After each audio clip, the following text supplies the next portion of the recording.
Nous avons avec nous en ligne André Arsenault, chercheur en écologie forestière à Ressources naturelles Canada. Bon après-midi, Monsieur Arsenault. Bon après-midi, ça va bien? Oui, pour vous, ça va très bien aussi? Oui. Je suis en route sur le terrain, alors c'est ce que j'aime faire, alors c'est fantastique. Oui, sur le terrain, qu'est-ce que vous faites exactement, Monsieur Arsenault?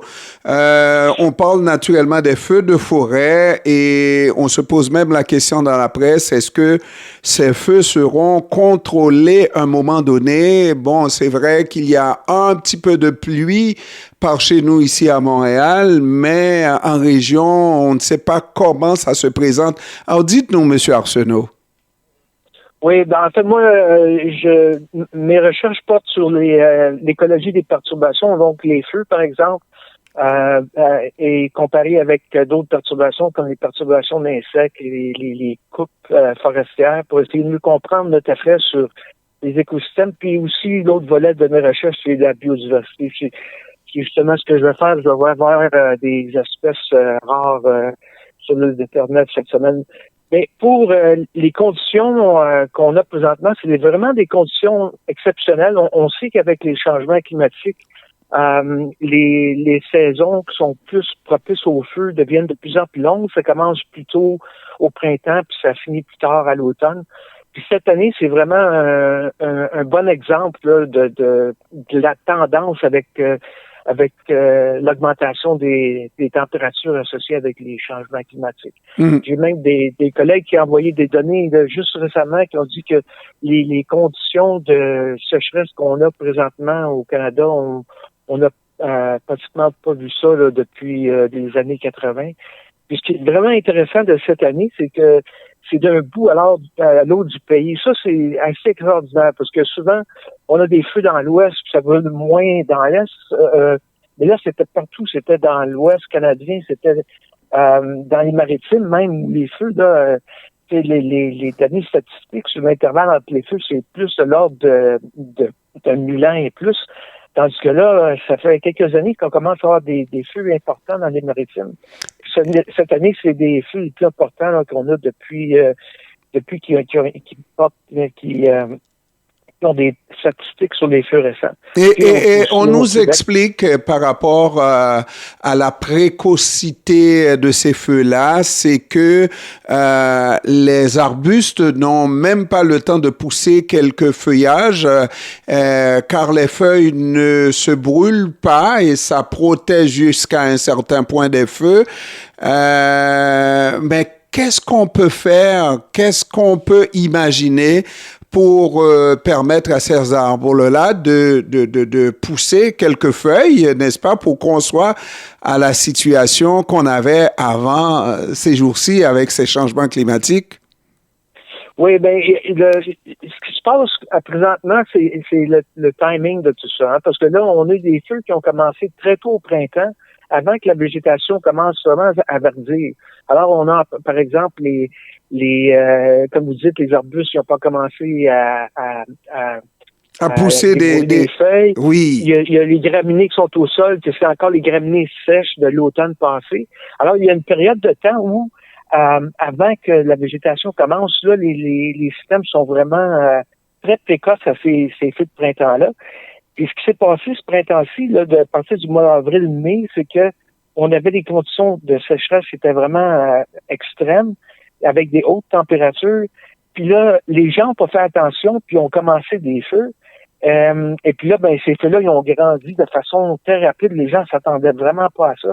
C'était pas quelque chose qui était là, d'ordre criminel ou rien de ça, à ce qu'on sache, mais c'est que ça va tellement vite quand on a dans des conditions climatiques comme ça que ça prend pas grand-chose hein, pour allumer les feux. Parce que quand les combustibles sont très, très sèches et puis la température est très haute, ben là, ça peut être une étincelle. Par exemple, le moteur d'une cyathène sur les graminées qui partent le feu. Mais avec tous ces feux dont on parle au Canada, bon, je parle pas de feux qui envahissent l'Amérique, mais au moins dont on voit les traces jusqu'aux États-Unis. Ne me dites pas que tous ces feux sont le fait de l'homme. Il y a des feux qui sont causés par les orages aussi, hein? Oh, absolument. Même plus tard, au mois de mai, c'était surtout des feux commencés par les humains. Mais quand on est arrivé au Québec, par exemple, je pense que c'était à l'automne du 1er, 2 juin, on pouvait voir, il y a un de mes collègues même qui a envoyé des prédictions où on pouvait voir que les orages électriques s'en venaient. Et puis justement, tous les gros brasiers dans le nord du Québec sont justement arrivés après ces orages électriques-là, ils ont commencé des feux. Alors, c'était ce qu'on dit un orage parfait, si vous voulez, des conditions parfaites pour commencer les feux. Vous aviez beaucoup de combustible, conditions très sèches, haute température, puis l'allumage avec les éclairs. Alors, mais là, l'autre chose qui se produit présentement, puis on le voit en Alberta, on le voit en Nouvelle-Écosse, on le voit au Québec, il y a énormément d'évacuations de personnes parce que là, les feux se passent pas trop loin des communautés. Alors, ça, c'est des feux qu'on appelle dans les zones périurbaines. Puis ça, c'est une problématique très importante. Puis vous me demandez qu'est-ce qu'on peut faire. Ben ça, c'est qu'il faut faire vraiment du travail de prévention dans ces zones de urbaines-là où on essaye d'aménager les combustibles pour que ça soit pas trop près des maisons. Puis nous, à Ressources naturelles Canada, on a un programme qui s'appelle Fire Smart, qui est un programme qui sensibilise les populations pour comment justement gérer les combustibles aux alentours des communautés, aux alentours des maisons pour justement prévenir ces risques-là. Bon, alors moi, je permettez-moi de prendre le risque d'être ridicule. Je vois que pour combattre ces feux de forêt-là, on a besoin de beaucoup d'eau, on se sert d'hélicoptères et d'avions citernes, etc. Mais le temps d'aller prendre, se remplir et revenir, il y a beaucoup de feux qui continuent à prendre de l'espace, n'est-ce pas? Est-ce qu'on ne peut pas fabriquer, parce qu'on sait comment fabriquer de l'eau, c'est H2O, hein, n'est-ce pas? C'est l'hydrogène et l'oxygène. Est-ce qu'on ne peut pas fabriquer de l'eau sur place? Est-ce qu'on a déjà pensé, le scientifique en vous?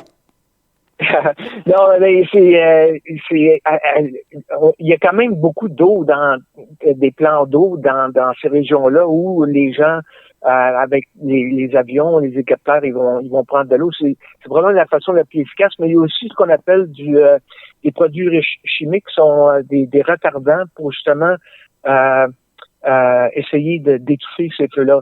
Parce que dans le fond, si vous pensez au feu, ça prend 3 éléments importants. Hein. Ça prend la chaleur, donc pour l'allumer, ça prend le combustible, et puis ça prend de l'oxygène. Alors, toutes les techniques qu'on prend pour essayer d'éteindre ces feux-là, c'est justement réduire la température avec l'eau, mettre les combustibles moins secs, puis on essaye aussi de les étouffer. Alors, vous voyez des sapeurs au sol, par exemple, ils vont essayer de mettre du sol sur les feux, donc ils essayent de réduire l'oxygène là, qui étouffer l'oxygène, oui. Exactement, oui. Et maintenant, si on regarde l'avenir, Monsieur Arsenault, parce qu'on parle de changement climatique et les changements climatiques sont là pour rester, peut-être qu'on peut minimiser ces changements-là, mais la nature fait ce qu'elle veut. Comment on peut regarder cet avenir-là avec optimisme quand on regarde surtout la frontière, quand on regarde surtout nos forêts, il y en a beaucoup au Canada.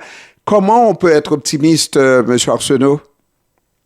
Ben, moi, je crois, premièrement, ces feux-là, ils font partie des écosystèmes. Même on a des espèces qui dépendent de ces feux-là. La seule chose qui se passe présentement, c'est que les conditions qui sont encouragés par ces changements climatiques-là, les forêts deviennent de plus en plus susceptibles au feu plus souvent.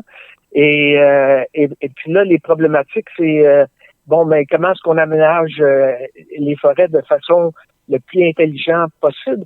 Et puis, vous savez, on ne pourra pas aménager tous les mètres carrés du Canada. Il y a des endroits où il faut être plus stratégique, comme justement dans les zones périurbaines. Ça, c'est des zones où il faut agir maintenant.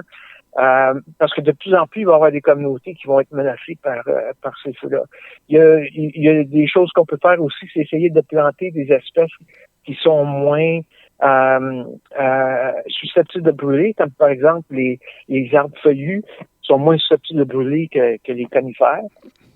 Et puis, d'autres choses qu'on peut faire dans certains coins du pays, c'est on peut faire des brûlages contrôlés pour justement essayer de contrôler la végétation, les combustibles, que ça soit moins dense. Mais ça, par exemple, ça peut prendre des efforts constants, parce que une fois qu'on commence un brûlage contrôlé comme ça, c'est quelque chose qu'il faut probablement faire à des intervalles de 5 ans ou 10 ans. Parce que si on arrête, ben là, la végétation, les combustibles reviennent. Et nous, on a des peuples amérindiens, là, des peuples autochtones au Canada qui faisaient justement des brûlages contrôlés pour essayer de contrôler le gibier, contrôler la production des baies, des choses comme ça. Alors, on a des précédents au Canada, comment on a utilisé ces brûlages-là. Mais moi, je vous dirais, il n'y a pas de solution miracle, comme on dit en anglais, de silver bullet. Ça n'existe pas. Et puis, les gens qui disent qu'il y en a, là, c'est pas vrai. Évidemment. Évidemment, il y a l'usage aussi pour le bien commun qu'on fait du bois et il existe aussi une bataille presque constante entre l'industrie de la foresterie et les écologistes, n'est-ce pas? Est-ce qu'il ne convient pas de couper de manière intelligente aussi? On pourrait couper de manière à ce que finalement le proverbe qui veut que la nature se régénère par le feu puisse trouver application dans notre façon de faire. Oui, ben au Canada, on fait ça jusqu'à un certain point. Vous savez, il y a des forêts qui sont très humides ou qui brûlent et qui brûlent pas beaucoup, où on a par exemple sur l'île de Vancouver ou dans les forêts humides de la Colombie-Britannique, où ils sont supposés garder plus de vieilles forêts dans ces coins-là, comparé à des zones où le feu brûle plus souvent. Mais le problème avec cette controverse-là, c'est que si vous pouvez imaginer, si vous avez besoin d'un certain nombre d'hectares d'habitat pour des espèces menacées comme le caribou des bois, par exemple, caribou boréal, et puis là que vous avez de plus en plus de perturbations naturelles, en plus des perturbations des coupes, ben là, vous avez un effet cumulatif de ces perturbations-là. Et puis ça peut être très mauvais pour les espèces à risque, comme le caribou boréal, par exemple. Et puis, alors ça, c'est l'autre dynamique de cette discussion-là, c'est qu'il faut essayer d'avoir des pratiques intelligentes qui sont pas seulement pour la production du bois, mais pour l'aménagement, la gestion durable de toutes les ressources. On veut que nos générations aient accès. Alors, André Arsenault, chercheur en écologie forestière à Ressources naturelles Canada, je sais que vous êtes très occupé. Je vous laisse aller à vos occupations.